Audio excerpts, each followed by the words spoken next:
9, 5, 0. Welcome to the 950 Lounge Show, hosted by Kevin KP Pryor, the LeBron James of the radio game, the amazing Steph Pearl, the extremely hilarious Rodeo, Mike the moderator, and of course, Backstage Ed. You are listening to the best team in radio. And now I present the 950 Lounge. We're back on the Rod 950 Lounge, still joined by the best team in radio, and we have, again, our special guest today, family nurse practitioners who have started their own organization. Welcome to the 950 Lounge Show from owners of Simple Healthcare, Miss Chenelle Grant, Dr. Chenelle Grant, and Dr. Brittany Turner. Good day, ladies. How are you? Hi. Hello. Hi. Thank you for having us. I'm sorry, I'm a perfectionist. My apologies. I checked it quick. He did. Well, she's still a miss, but you've earned that doctor title, and I need to give all the respect. And hope you don't have any more student loans. That's right. I mean, I do if you want to pay them. Hey. She got rubber shoes on. I give you some property on Baltic Avenue on my Monopoly board. But that's about it. But thank you, ladies, for joining today. Thank you guys for having are us. partners in an organization, obviously, family practitioners. That, again, I think when you hear the word family practitioner, you guys do a lot of things. So I would like for one of you guys to explain to our audience what a family practitioner does. So a family practitioner, and I want to be very specific, we're family nurse practitioners. So we have an undergraduate nursing degree, and we're more patient-centered and holistically focused. Gotcha. When we say family practitioners, it means that we can practice across the age spectrum. So we can technically take care of children, infants, all the way until like the elderly, 90s, 100s. Right. Like we can practice across the age spectrum. Hospice and all that. Yep. So pretty much somebody can bring their child to you as a child, and they can go through their whole life cycle. Yes. She could be a That's living correct. nanny from day one to they die. Well, that wasn't exactly the goal, but yes, we are able to treat people across the spectrum. And what we do is that we are able to assess, diagnose, and treat whatever illness that you do have. So we are trained in that. For a few years. So, yeah. Fantastic. Now, again, as being doctors, it's always that fine line between holistic and medical, right? People claim that we're overly medicated as a society, but yet we don't use the holistic part. Then people say, well, the holistic part of say doesn't go into the issue, maybe if you have to go see something. How do you ladies do as doctors in that fine line, being that you are profound in both? When we speak, so that sounds to me like an area of prevention. And for me, I can't speak about any other organizations or any other providers. I'm really hyper focused on prevention. Right. If I can avoid, when I practice, putting you on medication in a safe way, then I'm going to stress that you change your lifestyle. Because the truth of the matter is that a lot of the things that we do on a day-to-day basis, whether it's getting enough sleep, what are we eating for breakfast? Are we drinking enough? Are we getting all our nutrition and minerals from our food? Right. That's really what's making us sick, is the fact that we're not consciously being healthy and taking care of our body on a day-to-day basis. Doctor, you want to happen? And I'm going to piggyback off of Chenelle, as exactly what she said. It is all about prevention. You're just having the conversations about, exercising, diet, drinking enough water, sleep, because all these things do affect your health. And even when, you do have someone with a diagnosis, you may try to incorporate something, but also encourage, drinking more water or, eating a vegetable at each meal or eating a fruit a day. That Just would kind help. of Yes. incorporating these things into their How hard lifestyle. is it for you both to get just a single person to be on board with a diet change, right? Because the American diet is like extremely terrible. It's very challenging. It's challenging, especially when I think every culture has their own practices and what they grew up eating and drinking and, interacting with and doing. So it is hard for people to kind of change that lifestyle. But I think what you have to do is kind of set realistic goals and somehow try to incorporate the things that you grew up with into your lifestyle. It's like, all the food is not bad, but maybe you can incorporate, hey, I can incorporate this, every once in a while with some vegetables or something, whatever the case may be, but is learning how to, I don't know necessarily I don't like the word balance so much, but it's just literally trying to incorporate different things of everybody's life, but also encourage, having vegetables, fruits, exercising, maybe walking, and just starting off slow. Don't be extreme. Like you see people on the internet and you see people all over the place where you need to just stop having dessert and you need to just stop doing this and stop doing that. Okay, but if you completely stop, then 4 weeks later I'm gonna have a binge, and then guess what? We're right back where we started. So it's like start off slow, set realistic goals and attainable goals, and then you go from there. So I'm saying we go to a restaurant, get her a big glass of water because she ain't eating no meat. Wow. I'm gonna eat for her. Give her a glass of water and one piece of lettuce. Yeah. We'll get us some Saratoga. It's funny. It's funny. I knew you had to throw that in. It's funny you mention that because obviously I had a life-changing event several years back, and I started going to the gym and eating different. But the one thing that was difficult wasn't so much the junk food or it was the dessert aspect, because I'm a big ice cream person. So I started trying to eat non-dairy. I don't know if that even helps, but that is the one thing. So when you tell people, and again, is there a situation where if you got 10 bad things, right? Okay, if we got it down to 8. Could you still have the 2 bad things and still be okay, or you got to get eventually to 10? I think so. Okay. Yeah. We're not dietitians, and I think dietitians are probably the best people to answer these questions, because they literally teach you how to balance your meals. Like, okay, I can have maybe this dessert as like maybe on Wednesday I'm gonna have, and you're kind of incorporating it. It's like you're planning. Right. You're planning to have, hey, I'm gonna have this cookie Something and a to look little scoop forward of to. ice cream on Wednesday, and then maybe Saturday I'm gonna have like a little bit of something. It kind of takes away that urge to just have, okay, I'm not gonna eat dessert for the next 4 weeks, and now I'm gonna have this red velvet cheesecake, and then I'm gonna have peach cobbler, all these things at once, and then that's when you find yourself like piggybacking. Can you work on a goal to say, okay, if I stay with my plan, that I'm gonna reward myself Friday with not a whole cheesecake, a piece of cheesecake. So that's interesting, because I actually, this is exactly what I tell my patients, right? And so like I never tell any of my patients just scrap their entire meal, because like that's not realistic. And so I stress portion size. I usually start off with get a cheat day. And so like if you're gonna do the right thing 6 days a week and Saturday's your cheat day, then you go have at it, have a good time, Doctor. Right? And like portion, I don't want you eating a whole pint of ice cream now. But Doctor is one thing. Did you look at the serving size? Some people overcheat. Did you look at the service? Turn the container around. And then all your hard work for the 6 days is gone. But the serving size said this pint is for 8 people. You're eating a whole 8 servings. Turn it around. You know what tomorrow is? Cheat day. At 12 midnight, they already starting. You ain't gonna wait till the sun comes. You know what? You know it's gonna start. So listen, it's all in moderation. I would never tell somebody, because that's not sustainable. If you know that you have a sweet tooth and you want to have ice cream, me telling you to cut the ice cream, it's not realistic. You know what patients hear when I say that? Womp womp womp womp. They automatically tune me out like, this lady's crazy. Doctor, that ain't a sweet tooth. That's a cavity. That ain't a sweet tooth. You got a cavity. Back to, she's off her rockers. And so like I like to meet patients where they're at. And so like I ask patients like, what do you want to do? You have this thing. We know you have a problem. We have 2 ways to go about it. 3 ways actually. We can either change your lifestyle. I could put you on medications. Just know that if you go on medications, we're staying on there because you don't want to change your lifestyle. Or we could do nothing and pray to the high See you power. at the crossroads. Yeah. Right? And usually when I'm very transparent with patients, I let them choose which way they want to go. Right. And so it's like, okay, I want to change my lifestyle. Okay, great. I have patients that are like, no, I grew up this way. I have to eat my mother's, whatever it is. And I'm like, okay, you can have your mom's homemade pasta. Maybe not this much. Let's stay there for a minute. And again, we're talking to Dr. Chenelle Grant, Dr. Brittany Turner.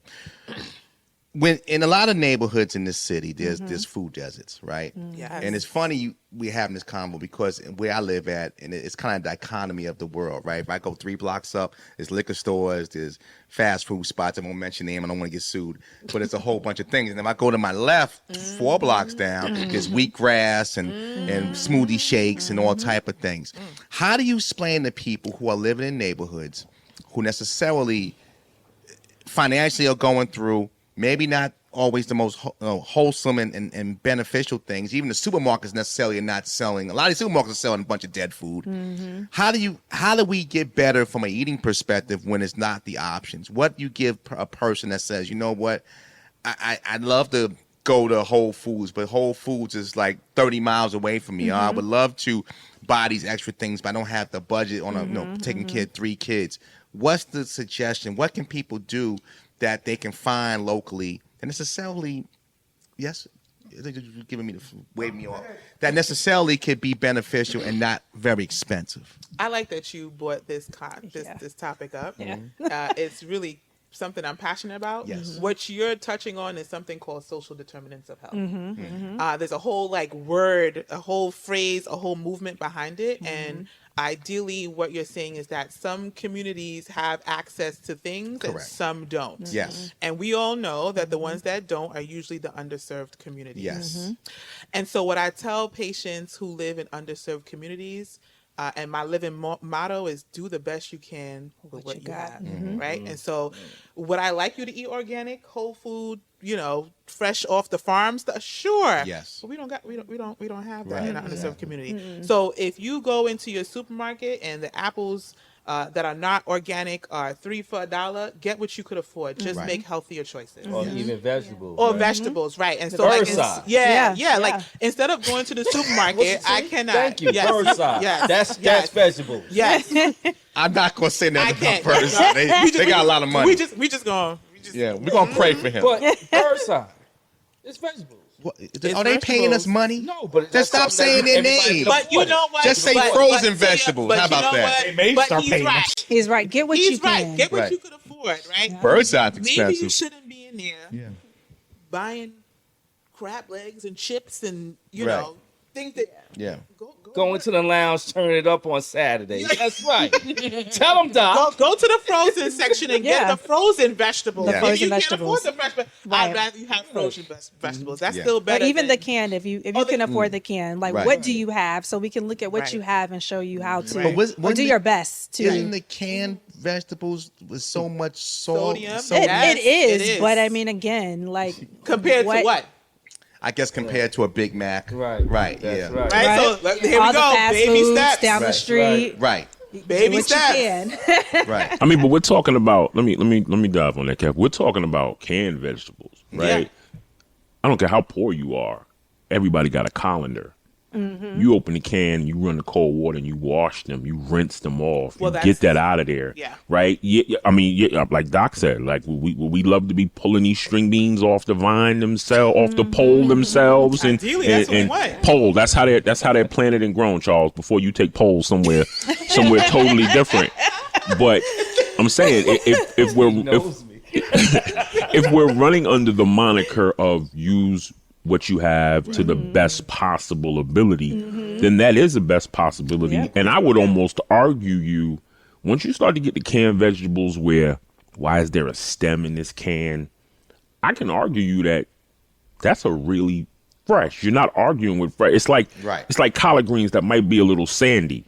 You know what? You know these are actually really real collard greens because your mother soaked them for 40 minutes before she took them, broke stems, et cetera, et cetera. So, that's not a bad way to go about it. Yeah, baby steps. I mean, some communities have farmers markets where it's a little bit cheaper because it's a smaller, community growing them.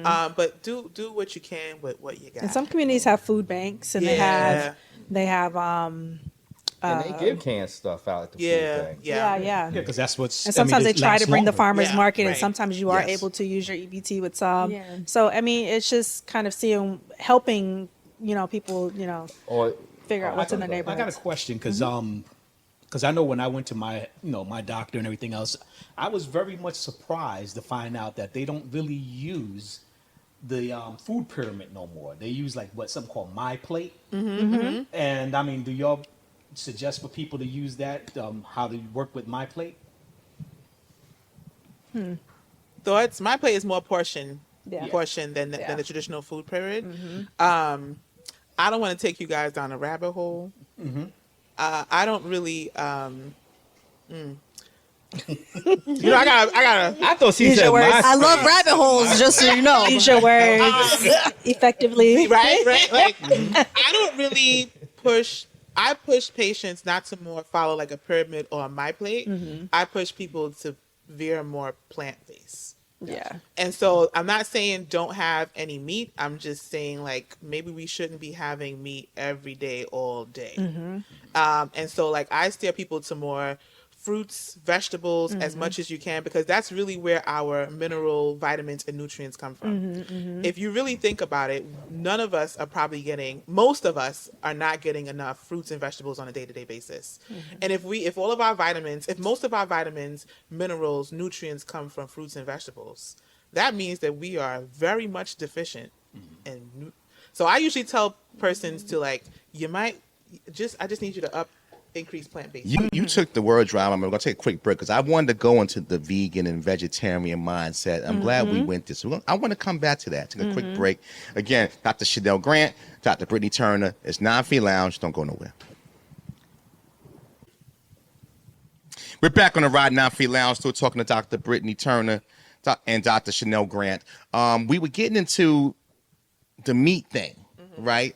And a lot of folks, again, I mean, you have all these things like Atkins and stuff where you protein, lift weights. And it's funny because I'm allergic to seafood. And obviously years ago when I had my situation, my doctor said, well, you can't eat red meat every day, right? And I knew this. You think you're intelligent, but you still do it anyway. Like, Eat the Impossible Whopper. we're not going there. Say that for later. Hold that for later.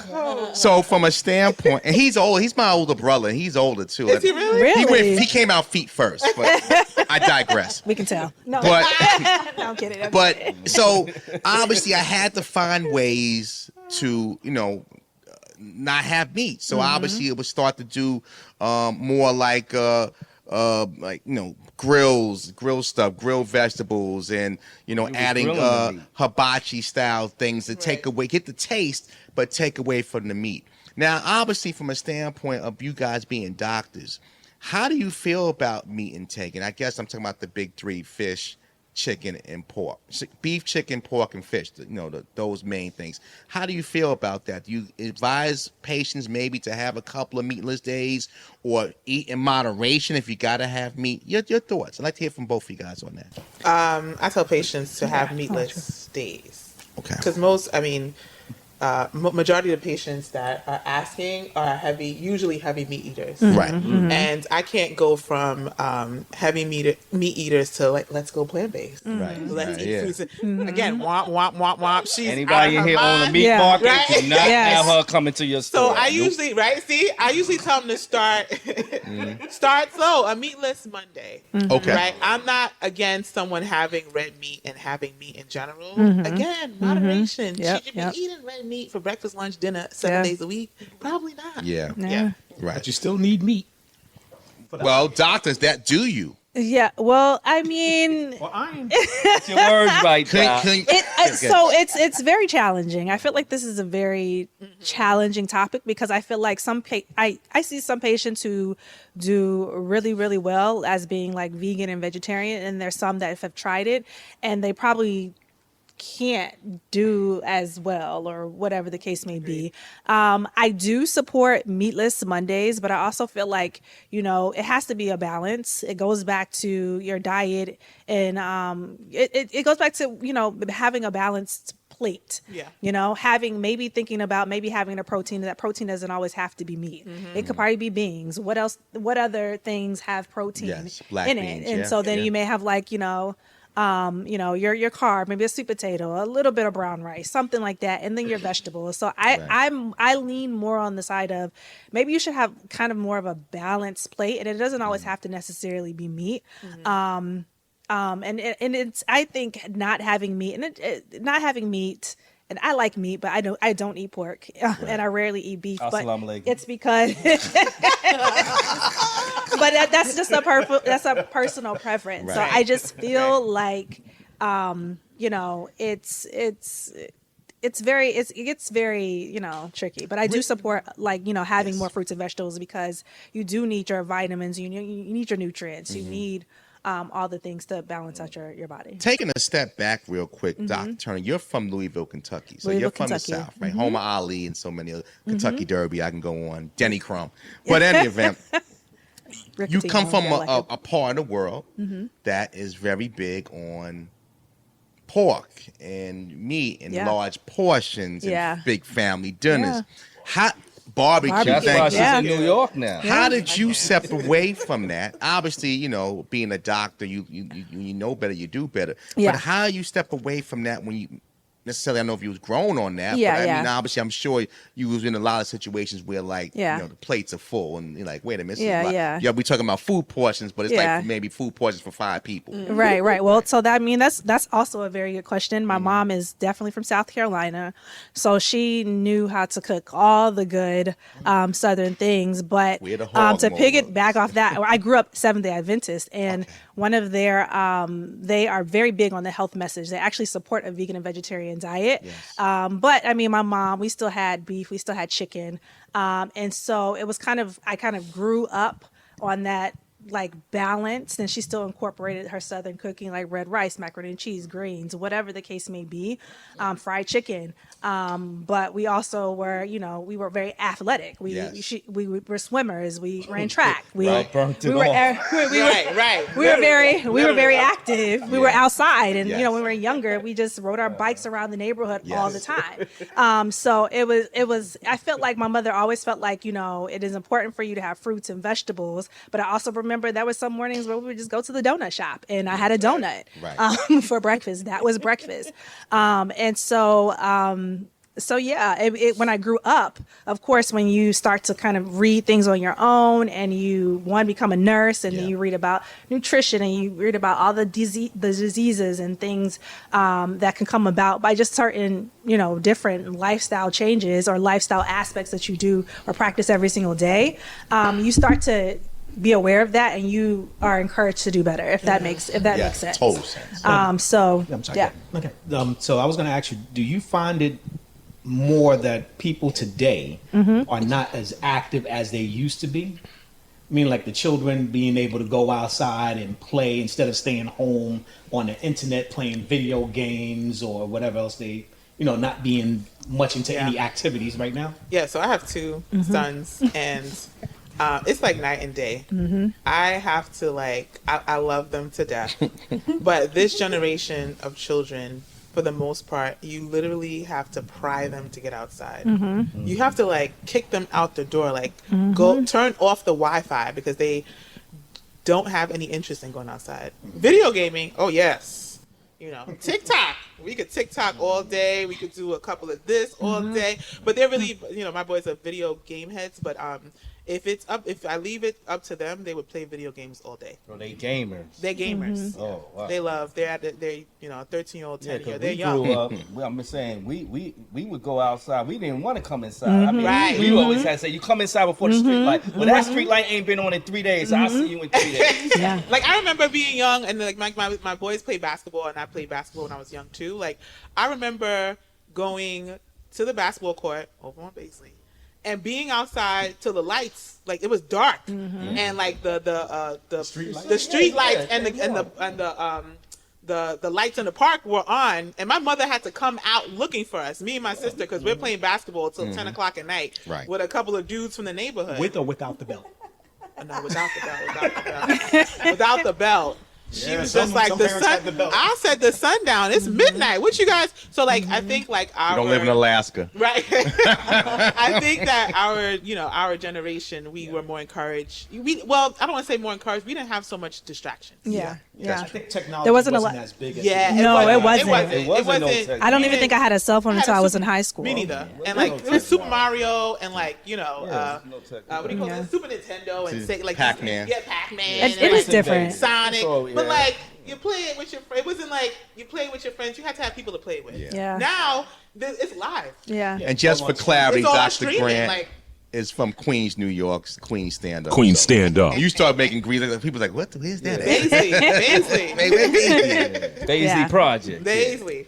Yeah, I think I do find. If you think about it, back then we was always encouraged to go out. Yeah. And then you didn't want to stay in the house because if you stay in the house, you're going to be doing some chores. Yes. Or you're going to be doing something else. So when Or you had punishment. or homework. Punishment. Yeah, But by- punishment, yeah. But by the time you got out that house, it was everybody meeting out someplace. Yeah. Playing games, having All fun. you had was 3 having- channels. I mean, what No, was it was, going it on? was more than 3 channels. That too. What? Like, It was 7 channels. 7 2, channels. 4, 5, right? Okay, 7. Now All it's right. 13. That's right. For people that That's needed right. help in reading. you know what?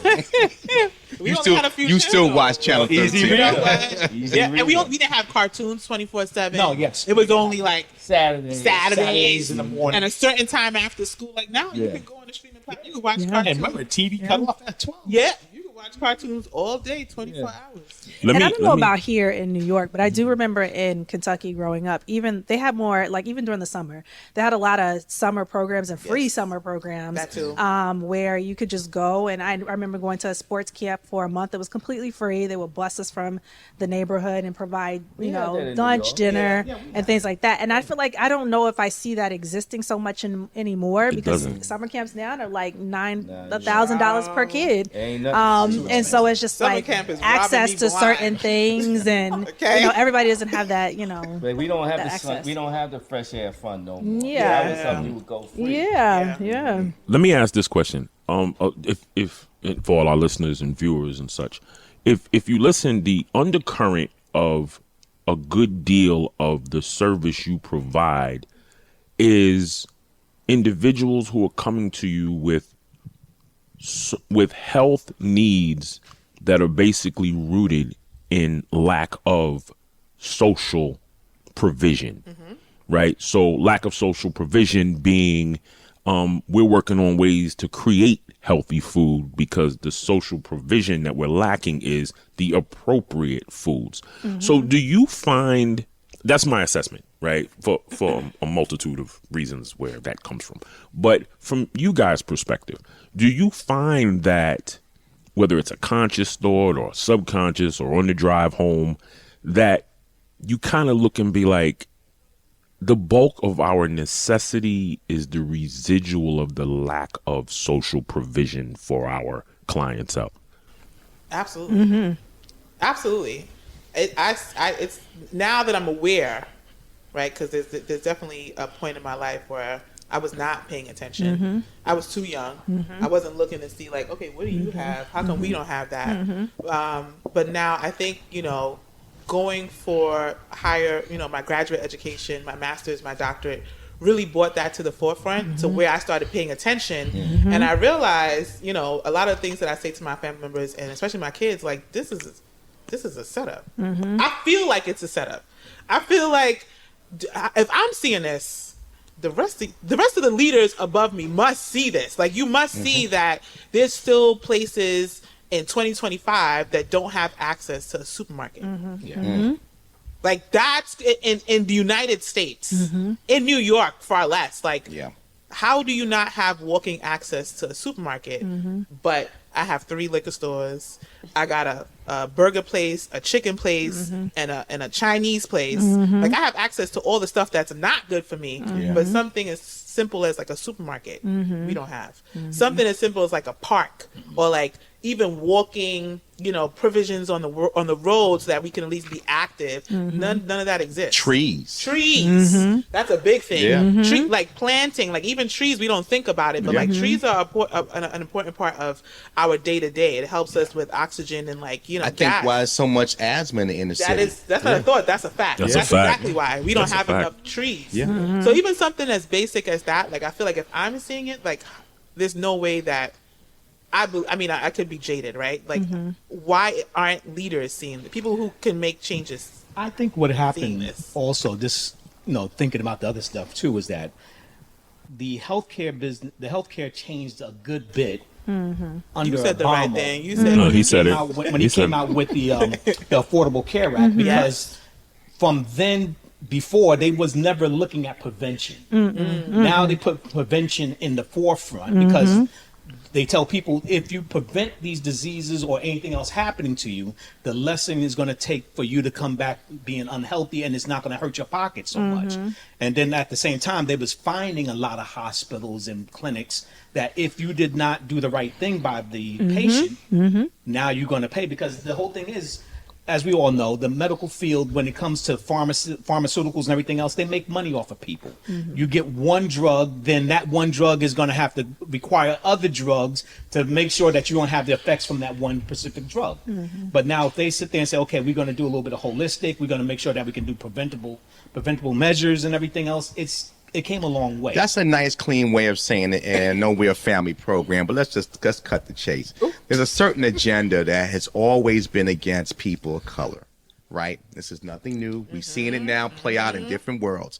And the inner city is designed to have, like when COVID hit, the reason why so many people got COVID, because we all live together. Big mama live in the house. You got, baby girl got 4 kids, and everybody's on top of each other. You living in these large project complexes with over 100 families. You don't have where to go. All you got is the chicken spot, the snack box. And we grew up with all that, and Kool-Aid. Kids don't even know what grape juice is. They don't know what grape drink is. And these are things, even in fast forward to 2025, we walk around with these $3,000 phones, and we're still at ease and still at bay from what's really out there, because we're numb with the Cardi B's. We're numb with talking about Shannon Sharp. These are the things that are numb in society, where they're changing laws right in front of our face, and it's getting worse and worse. So I get it. I respect it. Our politicians, which we have a lot on this show, they all come part of the agenda. Some go with good intentions, but once they get in that club, well, I don't want to mess up my money. I'm just one person.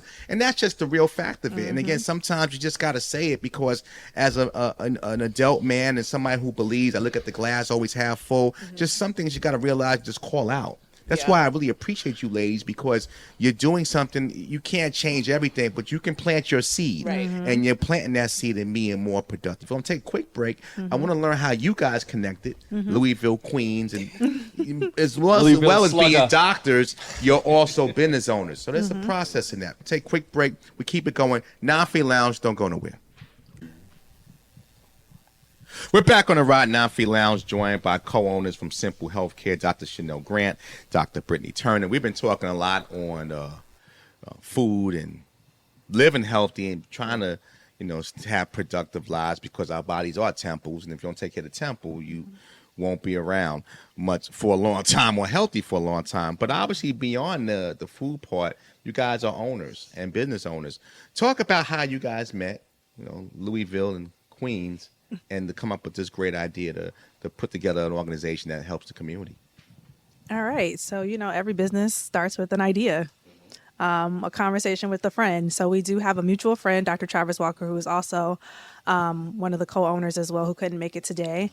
And so we were just talking about how, sex is, and even being tested is often looked at as a very taboo topic. And I know a lot of people often feel ashamed to probably go to the doctor, maybe like, oh, I went and got tested this week. Oh, shoot, now I have to go back in 4 weeks and, get tested again. Or, I'm interested in starting, PrEP or anything like that.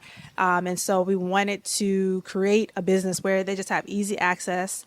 Easy access in a, judgmental free environment, but it's also confidential, strictly confidential. So me and Chenelle met through our other co-owner, Travis Walker. I went to graduate school with him at NYU, and I think he went to undergrad. We used to work together. Organization together. Yeah. So Fantastic. That's how we met. And y'all came together with this idea, being that you're in the same field and it worked. But y'all had to make sure y'all get along with each other before y'all start this business, right? Absolutely. Yeah, absolutely. I'm just saying, now, y'all black now. I don't. No. Like Cabrasian rodeo, Cabrasian, like No. Tiger Woods. I'm keeping it real. But you're right. You're right. Can't No, mix you're business. That's with right. pleasure. You have to For separate the Brittany. two. Yeah. Yeah, no. Right, fantastic. I think Travis knew who he could work with and who would be good to work with each other. So he's good like that. Yeah. Fantastic. Now, along with obviously the food aspect, you guys comprehensive and sexual health. And I was saying this on the break that I was reading something with Stevie J, the artist, Who's not a Bad credible Boy source. affiliated, Right? loving hip hop. Take that. You can take the credibility if you like. That's just he's been taking it just all. using his reference. But he was saying when he used to date Eve, the rapper, the artist, that he had to show her how to bathe. Now, again, he didn't dive in. Neither did I even look to see what he was talking about. But I assume he wasn't talking about her armpits. So, from a standpoint of you guys, again, can take somebody from youth to adulthood. Is that something that you find a lot with young ladies, or even young adults men who necessarily just don't, know how to handle their areas as things start to change in their body, how to keep it clean or how to take care of urges. We see that a lot with young men with social media, with urges and sexual urges because their bodies are changing. Please dive into that a little bit from a hygienical and then from a sexual mindset area. I don't think I've ever had a patient with where I had to show them how to bathe. I think the issue. Were they embarrassed to tell you? Maybe I'm not sure, but I think the bigger topic is the whole topic of sex and it being a very taboo topic. So when a lot of our parents and even some parents today, they really don't know how to have conversations with their children about puberty and growing up and just kind of taking care of your body and sex. And they just want to be, strictly to, wait until your marriage. And that's the only talk they ever have. So then you have children who also become adults who are scared to talk about sex. They're scared to get tested. They're scared to go to a gynecologist and have certain things, done. They may not even talk up to their doctors about their genitals at all. They could be at the doctor talking about, I'm good, but don't want to mention that they had an itch or I have a smell or, I'm doing A, B, and C. And so I think that is more of the issue as opposed to, hey, they're just not simply cleaning themselves. It's just a whole, sex is a very taboo topic that people don't shy away from. Steph, I'm sorry. Do you think it's different between male and female? It depends. Yeah. It depends Yeah. because I think a lot of fathers will even say, they'll tell their daughters, don't have sex, don't have a boyfriend until you're 35. Let's be realistic. But then their son turns 13 and they're like, hey, let me tell you about this and let me give you these condoms. They bring playing apples to school now. And you know what I'm saying? They encourage that. So I think it just depends. There's parents who just don't care. Listen, realistically, you're 16 years old. You're going to have you're gonna like boys or girls, whatever you prefer. And you're gonna have these things that go on with your body. But let me tell you about these things. Expect these things in ways you can protect yourself. But even if you feel like you want to do it, come to me, talk to me, so I can teach you how to do it safely. So yeah. It's funny depends. you mentioned that because, and he listens to the show, he might be embarrassed, but I'm fully transparent. Don't do it. I'm doing it. I have a nephew, right? And several years back, he was, again, going through that body change. And my family's a religious family, so they suppress everything. I'm sure me and Rodeo had to find out our own selves. And I don't know if that's good or bad. But nevertheless, he's like, he's having these thoughts about somebody and things are starting to be like Pinocchio on his body. So from a standpoint, I had to sit him down because I'm like, look, man, that's normal. I'm actually happy you're having those thoughts because, it means your body is moving in a function properly. And I think, again, sometimes with relationships where maybe it's a one family household, maybe dad is not there, maybe in a situation where religion comes into play. And I'm not, again, Christianity, you can't have sex before marriage, so we're not even going to have that conversation. I don't care what you think your body's changing. How do you guys deal with that from a medical standpoint and a religious standpoint? Because it's a fine line. Jews have their thoughts and ideas. Please explain that, because again, there's a science to stuff and then there's a religious aspect to stuff. And I know it's a fine line when you're dealing with certain, as being doctors, you got to follow that fine line. Your I think thoughts? that when I am speaking to someone who is more on the religious aspect of sexual interaction, again, I'm very big on meeting people where they're at. Yes. And so I don't deliver the message. I never deliver the message where I'm promoting you to have sex. Right. Right. People are having sex because that's how we procreate. But my message is never going to be, oh, just go out there and you know, Right, get it in. get lit, right? You ain't gonna give condoms. Lay it low and Live spread life it on wide. the edge, you know. Here's these condoms like lollipops. You know, take Right? right? But what I will do is provide you with education. Mm-hmm. And so what my message will be is when that time happens, when that time comes, Right. you may not be ready now, but I want you to be prepared for when that time comes. Yeah. Mm-hmm. Here's good sexual practices. Although you're not having sex and you know that you're not having sex, how do you know your partner is not having sex? Right. How do you know the person that said that they've never had sex really didn't have sex? And so when we talk about getting tested for STIs or STDs, as it was formerly called, everyone should be like, I promote everyone be tested. Sex, no sex, it should just be a part of your practice. Yeah. Married, not Right. married. So You're therefore, going- it's not that shame and that stigma of like, oh, I have to get tested. That means I'm having sex. No, it's just a standard practice. You're normal under the That could be a hood. normal. commercial. Yeah. Well, I think one of the things that most of the people don't really realize that even when we all was coming up, if you didn't get the education from home and everything else, you get misguided Yes. stuff through the internet or from friends, Yeah. or even from situations of young people being exposed to older people's cravings. Right, right. And that's not even like previous generation. Like that happens now, right? Yeah. And so like that's just the way we interact. And so if we don't take ownership and accountability of ourselves and our loved ones and sit down and have that conversation, Right. somebody's going to do it. Yep. Yes. Yep. Yeah. Somebody is going to, either on TikTok, so somebody's going to do it. Pop goes the weasel. Pop goes the weasel. Now, the other thing I was going to ask you about too is, so what do your for some people that come in and says when they go, like, if they're not able to perform correctly, Erectile dysfunction, Edward. not erectile. You called him Edward? Yeah. So, not that itself in general, but like inhibitors. Because sometimes some men have situations that can inhibit them from doing things like alcohol or Right. certain foods. Stuff. You Yeah. teach them about that as well. Yes. Yes, you incorporate that into the education before just prescribing medications, because honestly, it could be something else. Sometimes it's mental, sometimes it could be high blood pressure. It could be it could be a plethora of other things that could be going on with your body. So it's so important, and that's why we go back to. It's so important to have that tune up. Prevention is key. Because it can affect every aspect of your life, sexually, mentally, it can affect everything. And lack of sleep can also affect, the lack of, performance. So there's a whole assessment that is needed. Motels are out of the question now. So there's It's a not out of whole the question. We just want you to be safe when you go to the motel. Yeah, be safe. All right, you can go. They got cable. But it is a whole culmination of things. Yeah. So you really have to Yeah. be careful with that. As soon as you said that, the mic went. If you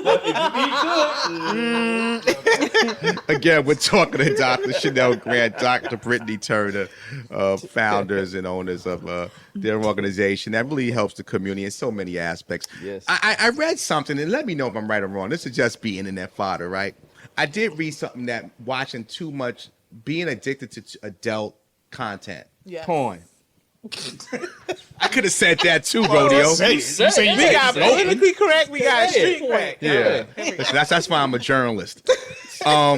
Adult content could be a inhibitor. One of these things that Backstage mentioned. Or with Yes. relationships. No, Yes. with performance. Performance. Yep. Because you become, I guess, I don't know. Desensitized. Addicted. Desensitized. Yeah. So that Both. is true then. Both. Addicted. That's true. Okay. That's true. You have to remember that adult content is entertainment. Yes. It's like going to the movies and expecting that what you see in the movies is what's happening in real exactly. life. And so like adult content is strictly entertainment. You're going to see things on there that the average person is probably not doing. And so if this is where your foundation comes Speak from, for yourself, doctor. listen, if this is where your foundation is coming from as a young man and a young woman, You're gonna be when your disappointed. interaction starts, you're Yes. gonna think this. I got to do all these things. What Jump was off the doorknob. shower curtain kind of. You got Shower to do all these curtains things, break. Who wanna and be then on the listen. shower I'm going curtain? on Mimi. Oh, okay. Thank you, Doc. Thank you when you see these things, you think this is normal. Yes. And so when you get out into the real world and you interact with normal people, your first interaction may not be adult content like. Right. Correct. And therefore, So what do things you may say not to work. adults, a 60-year-old like him that's contacting and this stuff? I'm joking. Wow. I'm just making a joke. But no, honestly, what do you say to an adult that's caught up in that should know right or wrong, but yet is caught up into this, fantasy of what That's they what it view? is. Yeah. That's what it is. I stick to my moderation, Yeah. right? Because like anything we do in over moderation becomes an abuse. So just like the abusive. food, you can have Wednesday night Same thing. movies. Yeah, gaming. You could be addicted to gaming. You could Wednesday night movie. Maybe you got Friday night. Brittany's me not time. allowed in meat markets or strip clubs. She have a picture there. It's all. Listen, I'm not against adult content, right? Like, I don't like we all. Okay. Yes. So, Okay. like, as long as you're not like every day, all day, where it's impeding your ability to have relationships with other people. Right. If you've gone that far, then we have a bigger problem. Because I think COVID, well, it probably started before COVID, but COVID, because we were told we can't interact, it was like, I'm afraid to get touched. It started to really take the next level of chat rooms and interactive That was stuff. way before. Well, I think it probably just like made it worse. Yeah, But the next AOL. level, but I'm not talking about the next level of having cameras on your face and actually feel like you're doing something. I mean, it's all interactive, sex dolls and all this other stuff. Yeah. But you know what it is? It's all about when your mental status changes to that you always believe that you have to have that fantasy that will make you not be too much into the mood to do that. Right. Or when it doesn't hit that, Right. you cannot perform. Or ones who That's need right, that to right. help get them going. Right. Yeah. Because I mean, how It would depends, because sometimes you get some people that will then go into the crazy stuff, because all that stuff is addictive. Number one, Well, it's like a drug. And then if you turn around, you go from the regular softcore to hardcore to all this other stuff that's basically sadomasochism, you're going to be sitting there like, why you have to choke her out? Why you have to do this certain thing? Well, Who we says see something's that wrong with play a out good in real choke, time. though? Well, what's wrong with a good choke, though? Yeah, I mean, I'm just asking. I'm asking for a friend. I'm asking for a friend. Sure flu. Him and Shannon Sharp are buddies. I digress. Everybody From Queens too. everybody can like what they like. Right. Again, like we don't want you to be in a space where Yeah. you can't interact with other humans. Exactly. Without Then question. we got a bigger problem. Doctors. Maybe that's not the version you watch. No. Listen, some people watch the choke. There's other things on there that you probably didn't get that far. Anyway. Like, Force the Strangler probably like, damn, y'all the rest of me. He's with the one hand. You know, all jokes aside, I look at it like this. I look at it as life is a sentence. Some individuals in their lives lack certain points of grammar to complete their sentence, right? So if you're truly unhappy, your sentence is lacking a word. So you can't achieve that word. You can't find that word. So now you start to find things to supplant that word, to where socially, emotionally, psychologically, you create emotional incomplete sentences. But you complete these sentences in a desire to make yourself whole. So you don't have to have the correct puzzle piece to finish a puzzle, because there's another piece from another puzzle that may fit. It's not the perfect piece for your puzzle, but it'll still fit. So if you got a puzzle of a bird and the middle is the scale of a reptile, it fits, but it's not for your sentence. Right. And I think that's where the pandemic heightened that, because now I can't touch nobody. I can't talk to nobody. I can't leave my house. I'm in a mask. As attractive as I may think, someone is, I don't know if they're smiling at me or if they're frowning because their cheekbones rose up because they got a mask on. Right. So now I'm home. So now my life is an incomplete sentence due to a social pandemic. And in that social pandemic, now I have to find pieces to replace Square to pegs and complete round my holes. sentences. Yeah. So now I done completed a sentence that's incomplete in and of itself, and now you took away the pandemic. Yeah. I've done become so institutionalized to the broken sentence that I've been living for 2 years, and maybe it covers up hurt I have from 6, 7, 9, 11, 12, 13 years ago, that now I've been an incomplete sentence my entire life, and the pandemic heightened it. Now the pandemic's gone. Now what the hell am I going to do? That's why you got to Dr. call Mike, Dr. ladies Grant and and Dr. Turner, because you need some help. Doctors, thank you so much. This has been very entertaining. We would love to have you back because there's so much more layers that you offer and do. In 30 seconds or less, I'll start with you first, Dr. Turner. Let people know what steps they can take once they see this interview to start a healthier lifestyle. Please. Wow. So I wasn't expecting that. Start as we'll 30 seconds, real quick. We'll just go back to your elevator speech. We'll just go back to from the beginning. Start where you're at, and then take baby steps to do better. Gotcha. Yeah. Dr. Grant. I can go less than 30 seconds. Do the best you can with what you got. Right. Yeah. Right. And so, like, if you want to get healthier, start small and make short-term, reachable, attainable goals. I'll do it in hindsight. Bird's eye and turn the OnlyFans off. Can I say one more thing? If y'all looking for a business partner, we can open up the first sperm bank, a black owned.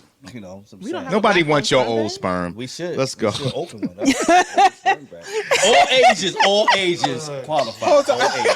And Again, Doc, that's a wrap. Where can people find y'all to get to your simple health? Where can they find you guys? And do you take insurance, that type of thing? Yeah, you yes. can find us at hellosHC.com. And we do take insurance. And if you do not have insurance, we do have a cash paying option. Fantastic. Well, I can't thank you guys enough for coming today. This has been really entertaining. We've learned something, rodeo. I know you found out, you got some issues. Sperm bank, black owned. Exactly. Wait a minute now. In Queens. Doctors, thank you so much. You want to give your social medias or something like that? Or? Sure. So our business social media is on Instagram. We are @_simple healthcare. On TikTok, we are at Hello SHC. And on Facebook, although, we have a generation that still uses Facebook, we're at Simple Healthcare. No doubt. Dr. Brittany Turner, Dr. Chenelle Grant, thank you so much for your time. Thank you for having Take a quick us. break. We keep this thing moving. We'll get rid of rodeo. The best team in radio. Don't go nowhere. Sperm bank.